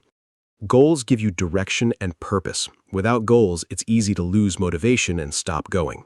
I love the checkmark idea. I might try that. Mark, what about people who want to lose weight? Many beginners go to the gym specifically for weight loss. Is the gym the right place for that? And what kind of exercises help with weight loss? I know that cardio burns calories, but I also heard that weight training is good for weight loss too. My trainer told me that muscle burns more calories than fat, even when you are resting. Is that true? I found that a little surprising at first. I always thought only running and cycling help you lose weight. What do you know about exercise and weight loss for beginners? Yes, that is true. Muscle burns more calories than fat even when you're resting. So building muscle through weight training is great for weight loss in the long run. But cardio is also excellent for burning calories during the workout itself. For weight loss, a combination of cardio and weight training is the best approach. But diet is equally, maybe even more important than exercise. You cannot out-exercise a bad diet. If you eat too much unhealthy food, exercise alone will not give you the results you want. Eat a balanced diet with protein, vegetables, and good carbohydrates. Reduce sugar and processed food. Combine that with regular gym visits and you will see results. Diet and exercise together, that is the winning combination. I noticed that my eating habits naturally got better after I started going to the gym. I did not want to ruin my hard work by eating junk food, so the gym actually inspired me to eat better too. Mark, let's talk about gym memberships. Gyms can be expensive. How should a beginner choose a gym? There are big, fancy gyms and smaller, simpler gyms. I go to a medium-sized gym. It is not too fancy, but it has everything I need. I pay a monthly fee. How do you think beginners should think about choosing and paying for a gym? Is a more expensive gym better? A more expensive gym is not always better. The best gym is the one you will actually go to. Think about location first. A gym close to your home or workplace is ideal. If the gym is far away, you will find excuses not to go. Then think about facilities. Does it have the equipment you need? A treadmill, some weights, and a few machines are enough for a beginner. You don't need a fancy gym with a sauna and a juice bar. Many affordable gyms have everything a beginner needs. Also ask about a trial period. Many gyms let you try for 1 week for free or at a low cost. Use that to see if you like the gym before committing.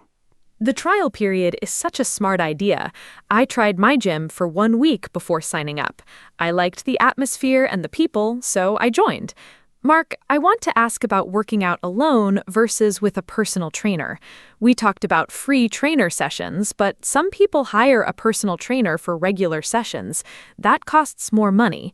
Is it worth it for a beginner? I think a few sessions with a trainer at the start is very helpful, but you don't need a trainer forever. Once you learn the basics, you can work out on your own. What do you think about personal trainers? Did you ever use one regularly? I think a personal trainer is worth it for the first month or two. Learning the correct form from a professional is very valuable. It prevents injury and makes your workouts more effective. After you learn the basics, you can continue on your own. If money is a concern, even 2 or 3 sessions with a trainer at the beginning is enough to learn the fundamentals. You can also find many free workout videos online for beginners. Many certified trainers post free content on YouTube. That is a great resource if you cannot afford a personal trainer. The important thing is to learn proper form before you start lifting heavier weights or doing complex exercises.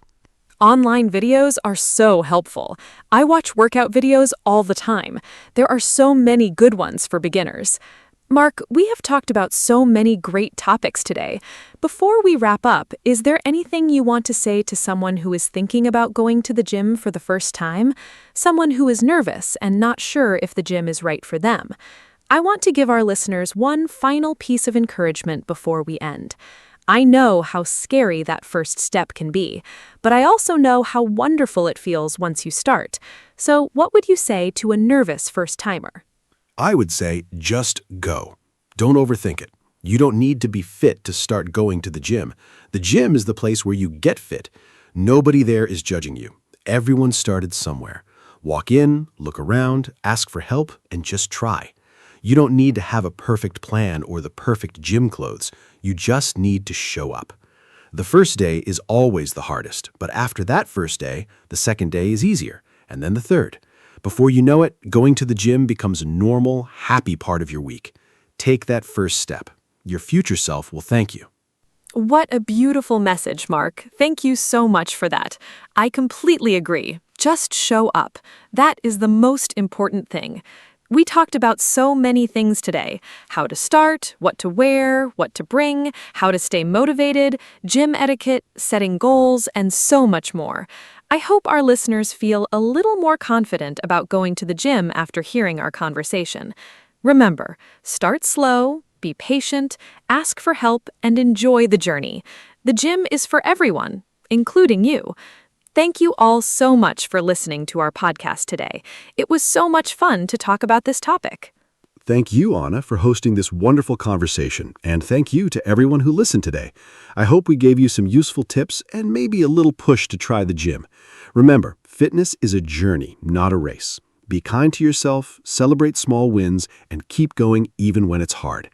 If you have any questions or topics you want us to talk about in the next episode, please let us know. We would love to hear from you. Until next time, stay active, stay healthy, and keep smiling. See you in the next episode. Goodbye, everyone. Hello, everyone. Welcome to our podcast. My name is Anna, and I am very happy you are here today. This podcast is for people who are learning English. We talk about simple and important topics. Today, our topic is scamming. Maybe you heard this word before. Maybe you did not. Do not worry. We will explain everything step by step. My friend Mark is here with me today. He knows a lot about this topic. We will talk together and make it easy to understand. So please relax, listen carefully, and enjoy our conversation. Let us begin. Hi, everybody. I am Mark, and I'm so glad to be here with Anna today. Scamming is a very important topic. It happens every day, all around the world. Many people lose money because of scams. Many people feel sad and embarrassed after a scam. But if you know about scams, you can protect yourself. You can protect your family, too. Anna and I will use simple words today. We want everyone to understand. If you hear a word you do not know, do not stop listening. We will explain it. Okay, let us start our conversation. So, Mark, let us start with the basics. What is a scam? Can you explain it in simple words? I think some of our listeners do not know this word yet. A scam is something bad, right? It's when someone tries to take something from you, like money or personal information. Is that correct? I want to make sure our listeners understand from the very beginning. Scams can be very confusing. Sometimes people do not even know they are in a scam. That is why it is so important to talk about this. Please explain it for us, Mark. Yes, Anna, you are right. A scam is when a person or a group of people tries to trick you. They want to take your money or your personal information. They do this by lying. They pretend to be someone they are not. For example, they might say, "I'm from the bank," but they are not from the bank. They are lying. The goal of a scammer is to get something from you without you knowing. Scams can happen on the phone, on the internet, or even in person. They happen everywhere. That is why we need to learn about them. Knowledge is the best protection. That is a great explanation. So, scammers are people who lie to get money or information. Mark, I have a question. Are scams new? Did scams happen a long time ago too? Or is this something that started because of the internet? I am curious because today we hear about scams on our phones and computers, but maybe scams are not a new thing. Maybe people were scamming even hundreds of years ago. I think it is interesting to know the history a little. Can you tell us something about that? Even a simple explanation is fine. Great question, Anna. Scams are not new at all. People have been scamming others for hundreds and hundreds of years. A very old scam is the shell game. In this trick, a person hides a ball under 3 cups. They move the cups very fast. You try to guess where the ball is, but the scammer cheats. You almost always lose money. Another old scam is selling fake medicines. People sold water and said it could cure any sickness. Of course, it did not work. So yes, scams are very old. Today, scammers just use new tools like phones and the internet, but the idea is the same. They lie to get your money. Wow, that is very interesting. So scams have been around for a very long time. Okay, Mark, let us talk about today's scams. What are the most common scams right now? I think many of our listeners have seen or heard about some of them. Maybe they received a strange phone call, or maybe they got a weird email. I personally get strange messages sometimes on my phone. It is a little scary. I do not always know if something is real or fake. So what are the most common types of scams that people see today? Please share some examples. Sure, Anna. There are many common scams today. The first one is the phishing scam. In this scam, someone sends you a fake email or message. It looks like it is from a real company, like a bank or a store. The message says, "Click this link and enter your password." But if you click it, they steal your information. Another common scam is the lottery scam. You get a message that says you want a prize, but to get the prize, you must pay a fee first. Of course, there is no prize. Another one is the tech support scam. Someone calls and says your computer has a problem. They ask to access your computer. Then they steal your information. These are very common today. Oh, I have heard of phishing before. That word always sounds funny to me. Phishing. It sounds like fishing, right? Like fishing in the water. But instead of catching fish, scammers are trying to catch people. Mark, do you think this is where the word comes from? Also, I want to ask, why do so many people fall for these scams? Sometimes I see a scam message and I think, that is so obviously fake. But I know that many people believe these messages. Why is it so easy to trick people? Can you explain? Yes, Anna, you are right.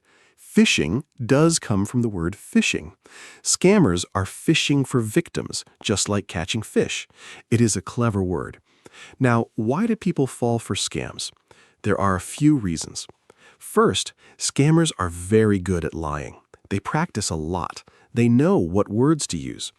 Second, they often create fear or excitement. For example, your account is in danger. Act now.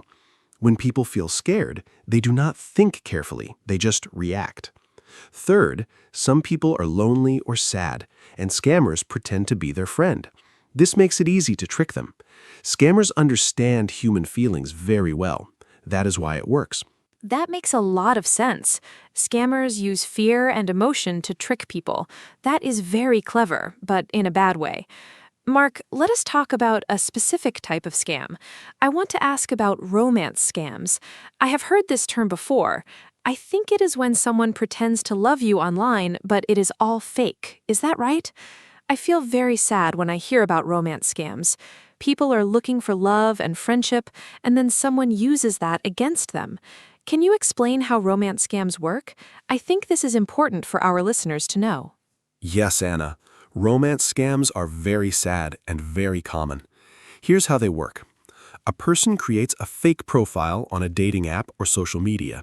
They use a beautiful photo, usually not their real photo. They start talking to you.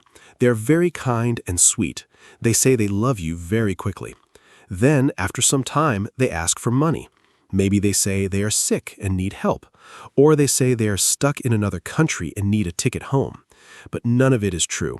Everything is a lie. They never had real feelings for you. When you send money, they disappear. Romance scams break people's hearts and take their money. It is very cruel. That is so heartbreaking. People really think they found love, and then it's all fake. I feel sorry for anyone who experienced this. Mark, let us talk about something a little different now. What about scams that happen over the phone? I know many elderly people, like grandparents, get phone calls from scammers. My grandmother told me once that she got a strange call from someone who said he was from the government. She did not know what to do. What are common phone scams, and why do they target older people especially? Phone scams are very common, Anna. One of the most famous is the grandparent scam. A scammer calls an elderly person and says, "Grandma, it's me. I'm in trouble. I need money right now. Please do not tell mom or dad." The grandparent thinks it's their grandchild and sends money immediately. Another phone scam is the IRS scam. Someone calls and says, "You owe money to the government. Pay now or the police will come." Of course, this is a lie. The government does not call you like this. Older people are often targeted because they are more trusting and sometimes less familiar with these tricks. That is why we must teach everyone about scams. Oh, the grandparent scam is terrible. Imagine getting that call and thinking your grandchild is in danger. Of course you want to help. Scammers are really cruel. Mark, I want to ask, what about online shopping scams? I love shopping online, and I know many people do too, but I have heard that some online stores are fake. You pay money and the product never arrives, or you receive something completely different from what you ordered. Has this happened to you? And what should people know about shopping safely online? This is very useful for everyday life. Oh yes, online shopping scams are very real. Fake online stores are everywhere.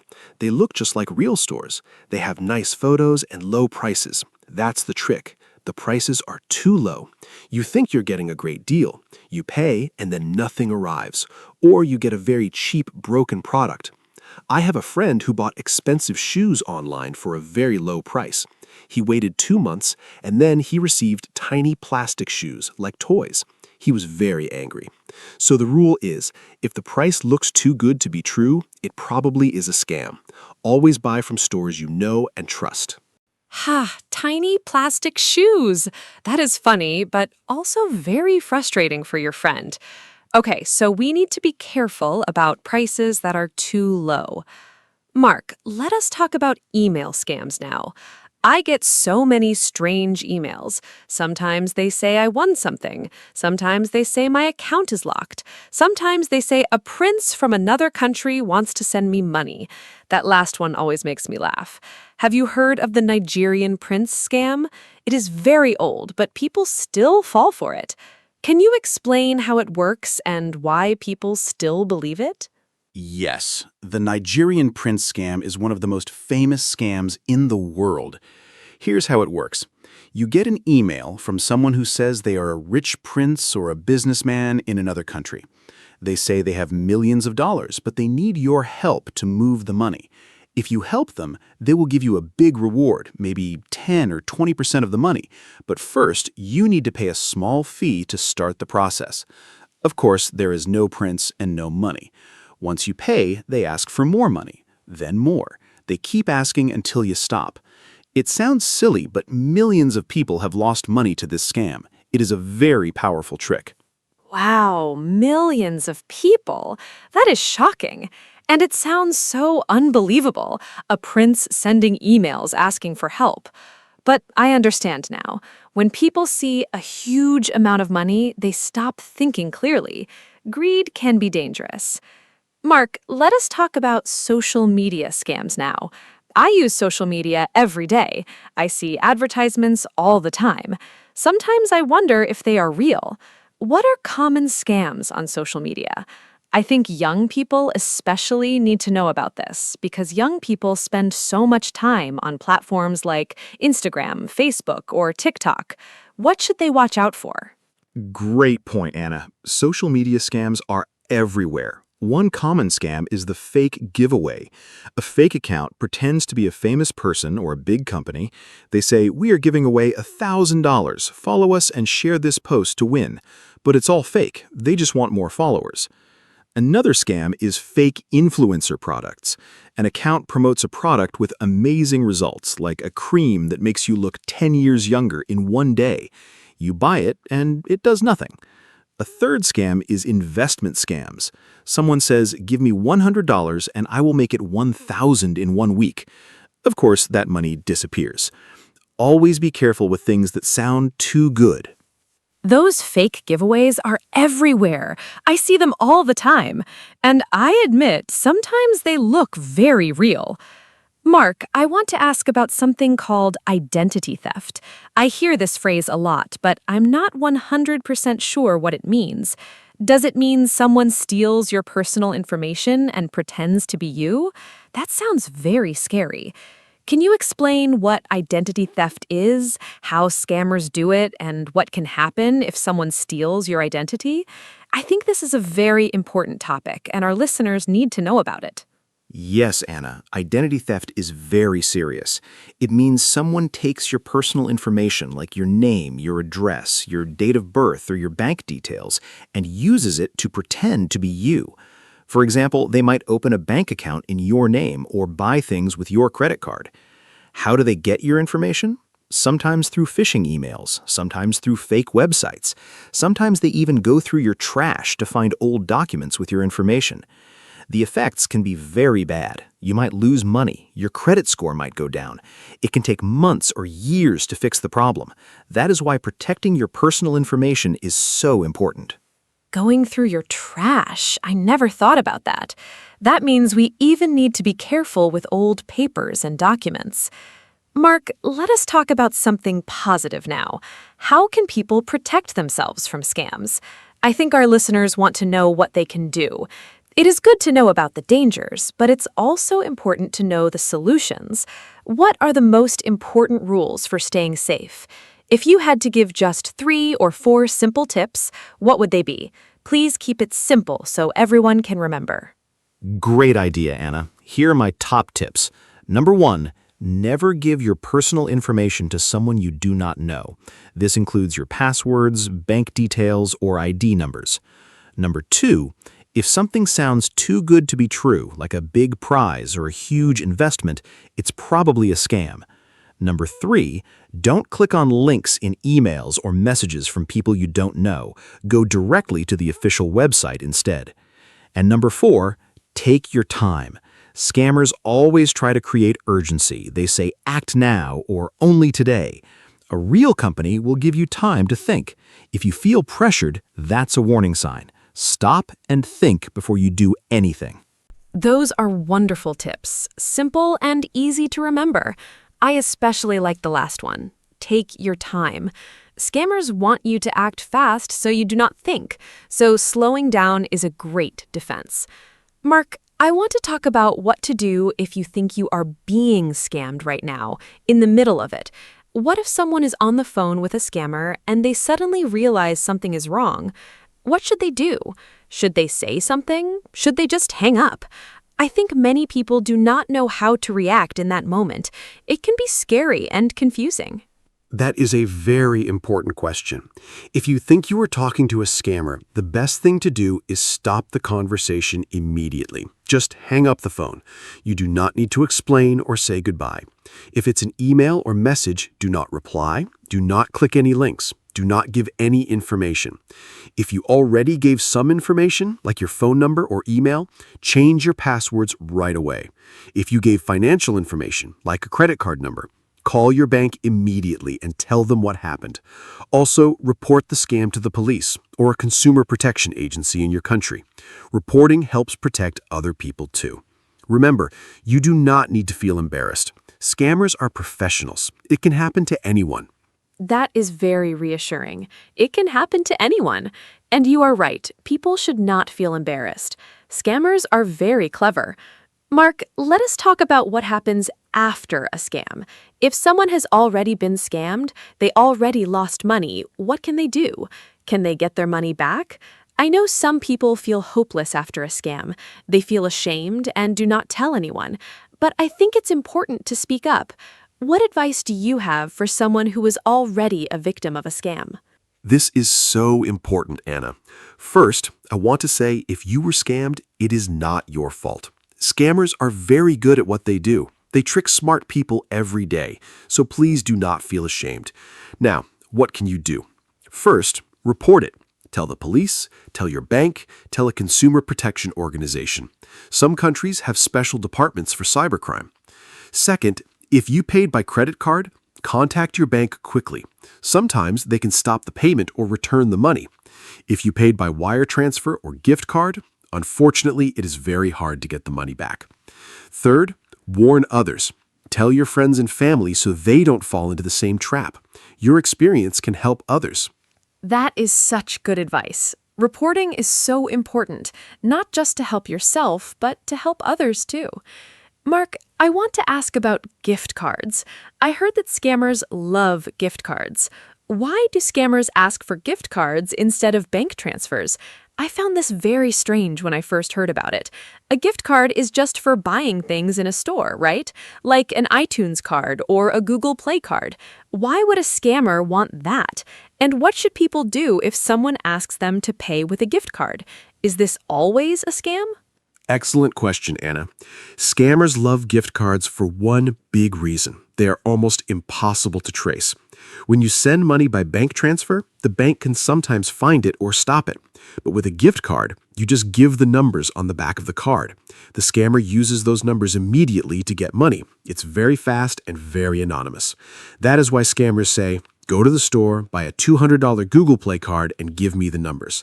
Here's the most important rule. No legitimate company, government office, bank, or real person will ever ask you to pay with a gift card. Ever. If someone asks you to pay with a gift card, that is 100% a scam. Always. 100% a scam. I love that. That is a rule that is very easy to remember. Mark, let us talk about children and young people now. Are young people at risk from scams? I sometimes think that young people are safer because they grew up with technology, but maybe I'm wrong. Maybe young people are also tricked by scammers. What kinds of scams target young people specifically? Are there scams in online games, for example? I know many young people play video games online. Are there scammers in gaming, too? You are right to ask, Anna. Young people are not always safe. In fact, scammers target young people a lot. In online games, scammers might say, give me your account password and I will give you free coins or weapons. Then they take your account and never give it back. Another scam for young people is fake job offers. They send a message on social media saying, work from home and earn $500 a week easily.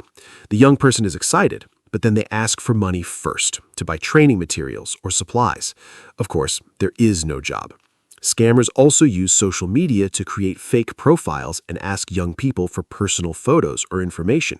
Young people must be careful too. That is so important to know. Even young people who are very comfortable with technology can be tricked. Mark, I also want to ask about investment scams in more detail.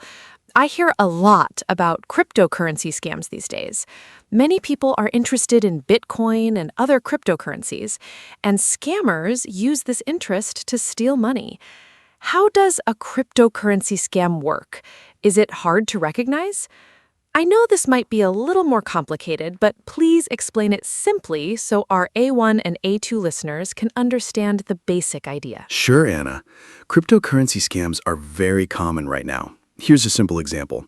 Someone contacts you, maybe on social media, and says, I know a secret way to make a lot of money with Bitcoin. I already made $10,000. Let me show you how. They seem very friendly. They show you fake screenshots of their profits. They ask you to invest a small amount first, maybe $100. You see your account growing, you invest more, then one day the website disappears, the person disappears, your money is gone. This is called a pig butchering scam. They slowly fatten you up by making you trust them more and more, then they take everything. Always be very careful with investment advice from strangers. Pig butchering. What a strange and scary name. But it makes sense. They make you feel safe and then take everything. Mark, let us change the topic a little. I want to talk about scams that happen in real life, not just online or on the phone. Are there scams that happen in person, face to face, like on the street, for example? I know some cities have people who try to trick tourists. What kinds of in-person scams should people watch out for, especially if they are traveling to a new city or a new country? Yes. In-person scams are very real, especially in tourist areas. One classic scam is the gold ring scam. Someone walks up to you on the street and says, "Excuse me, I found this gold ring. I don't need it. You can have it." Then they ask for a small amount of money for a good luck fee. The ring, of course, is not gold. Another scam is the friendship bracelet scam. Someone puts a bracelet on your wrist and then demands money for it. Another common one is fake monks. People dressed like Buddhist monks give you a small gift and then ask for a donation. They are not real monks. In markets, some sellers use tricks with scales to make you think you are getting more than you are. Always be aware of your surroundings. Oh, I actually saw the friendship bracelet scam when I was traveling in Europe.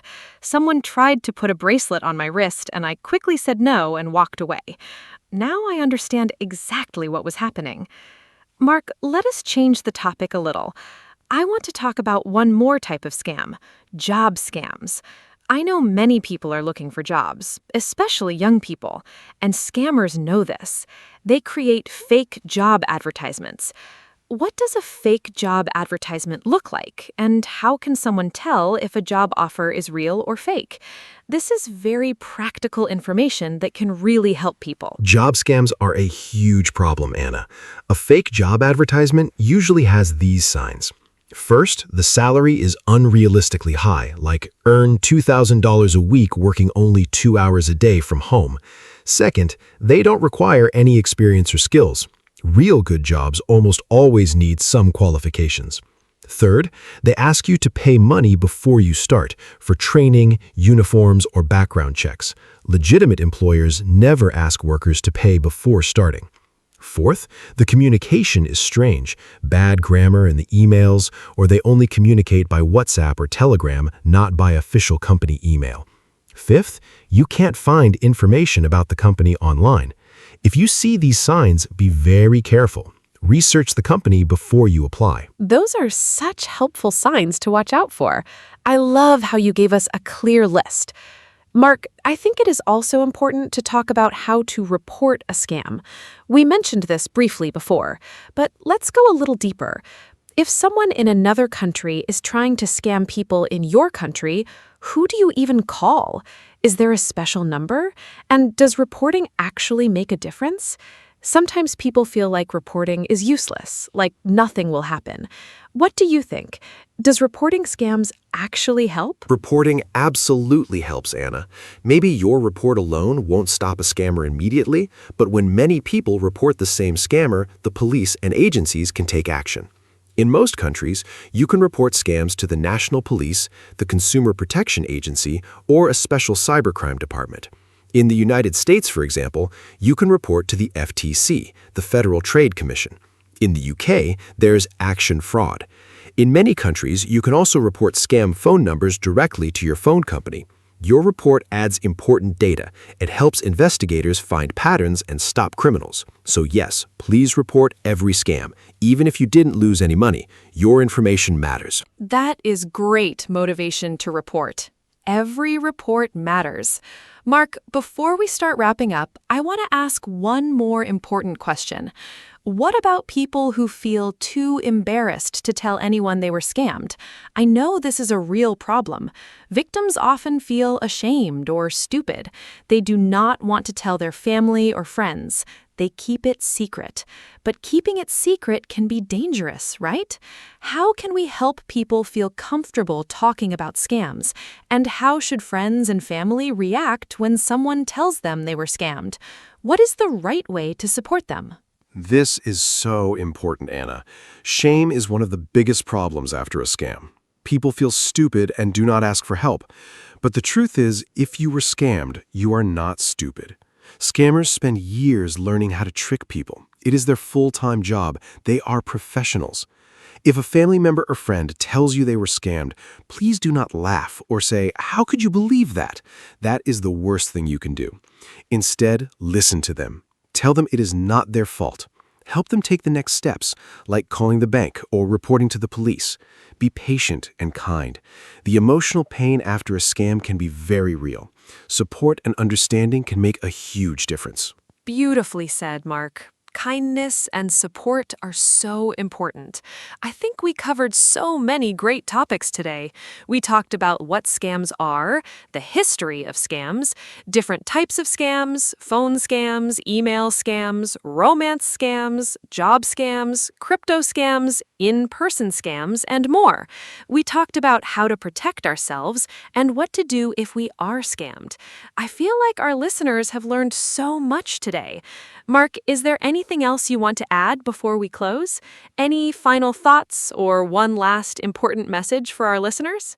Yes, Anna. My final message is this: stay curious, stay skeptical, and stay safe. If something feels wrong, trust your feeling. If you're not sure, ask someone you trust before you do anything. Talk to your friends and family about scams. Share the information you learned today. The more people know, the harder it is for scammers to succeed.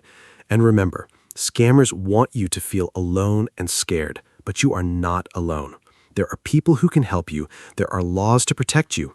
You have the power to protect yourself and others. Knowledge is your best weapon against scams. And that brings us to the end of today's episode. Thank you so much for listening to our podcast. I hope you learned something useful and important today. Please share this episode with your friends and family, especially with people who are not so familiar with technology or online scams. They might really need this information. Remember the key lessons. Do not give your personal information to strangers. Think before you click. Take your time and do not let anyone rush you. And if something feels wrong, it probably is. If you have questions or comments, we would love to hear from you. See you next time. Stay safe, everyone. Thank you so much, Anna, and thank you to all our wonderful listeners. It was a great conversation today. I learned something too, just from talking about all these scam types together. Every day, scammers get smarter, but every day, we can get smarter too. Keep learning, keep sharing, and keep protecting each other. If you enjoyed this episode, please tell a friend about our podcast. That is the best way to help us grow. And as always, if you ever think someone is trying to scam you, stop, breathe, and think. You have the power to say no. Thank you, goodbye, and take good care of yourselves and the people around you.